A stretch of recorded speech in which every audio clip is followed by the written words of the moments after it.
तर मागील अनेक वर्षांपासून दादांची सावलीसारखी सोबत करणारे त्यांचे बॉडीगार्ड यांना देखील दादांच्या जाण्यानं धक्का बसलेला आहे। दादांचे अंगरक्षक महेश बोबडे आणि इम्तियाज मोमीन यांचा दादांना निरोप देतानाचा हा व्हिडिओ आपण पाहतो। यामध्ये निरोप देताना त्यांना अश्रू अनावर झाले, त्यांच्या अश्रूंचा बांध फुटला।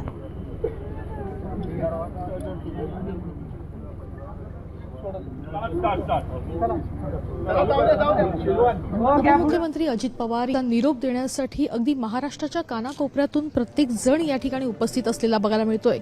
मात्र त्यांच्या सोबत अगदी दिवस रात्र सावलीसारखे असणारे त्यांचे बॉडीगार्ड त्यांना देखील या ठिकाणी भावना अनावर होताना बघायला मिळत आहेत। कारण कुठलाही क्षण असो, प्रत्येक ठिकाणी या ठिकाणी हे बॉडीगार्ड जे आहेत ते अजित पवार यांच्या सोबत अगदी सावलीसारखे असायचे। प्रत्येक त्यांच्या अडीअडचणीच्या वेळेस उभे राहायचे आणि आज आपण बघतोय की त्यांच्या डोळ्यातून या ठिकाणी अश्रू जे आहेत ते त्यांना अनावर होताना बघायला मिळत आहेत।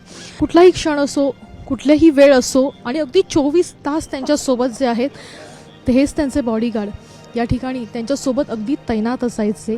आणि आपण बघतोय की लाडक्या नेत्याला शेवटचा निरोप देण्यासाठी या ठिकाणी असंख्य मंडळी तर आली आहेत, मात्र त्यांच्यासोबत सावलीसारखे असणारे हे त्यांचे बॉडीगार्ड जे आहेत त्यांच्याकडे कधीही न विसरता येणाऱ्या अशा असंख्य आठवणी आहेत। कॅमेरापासून गणेश वैदेही काणेकर, साम टीव्ही न्यूज बारामती।